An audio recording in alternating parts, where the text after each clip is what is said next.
എനിക്ക് അസുഖമാണെന്ന് പറഞ്ഞപ്പോൾ അവർ പറഞ്ഞു അത് തോന്നലാണ്, അല്ലെങ്കിൽ നിനക്ക് വട്ടാണ് എന്ന്. ഇതൊക്കെ നമ്മളുടെ ചുറ്റുപാടും പലരും നമ്മളോട് പറയുന്ന അല്ലെങ്കിൽ പറഞ്ഞ് കേൾക്കുന്ന കാര്യങ്ങളാണ്.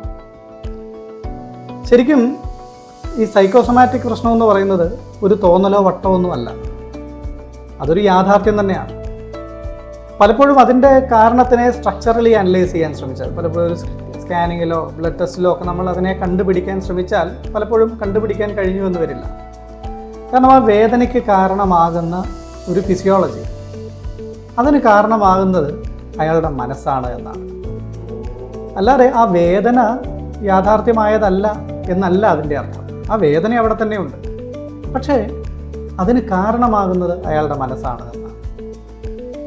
അയാളുടെ മനസ്സാണ് എന്ന് പറഞ്ഞാൽ അയാൾ മനഃപൂർവ്വം ആ വേദന ഉണ്ടാക്കുന്നതാണ് എന്നുള്ള അർത്ഥവുമില്ല. അയാൾക്ക് പോലും തിരിച്ചറിയാത്ത അയാളുടെ ഉള്ളിൽ കിടക്കുന്ന വികാരങ്ങളാണ് അയാളിൽ അത്തരത്തിലുള്ള വേദനകളോ പ്രശ്നങ്ങളോ ഉണ്ടാക്കുന്നത് എന്നുള്ളതാണ്.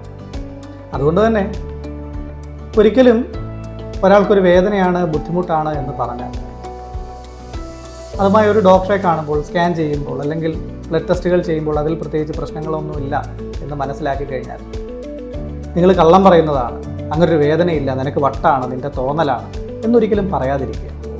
ആ വേദന അവിടെ ഉണ്ട്. അത്തരം വേദനകൾക്ക് പറയുന്ന പേരാണ് സൈക്കോസൊമാറ്റിക് പെയിൻ.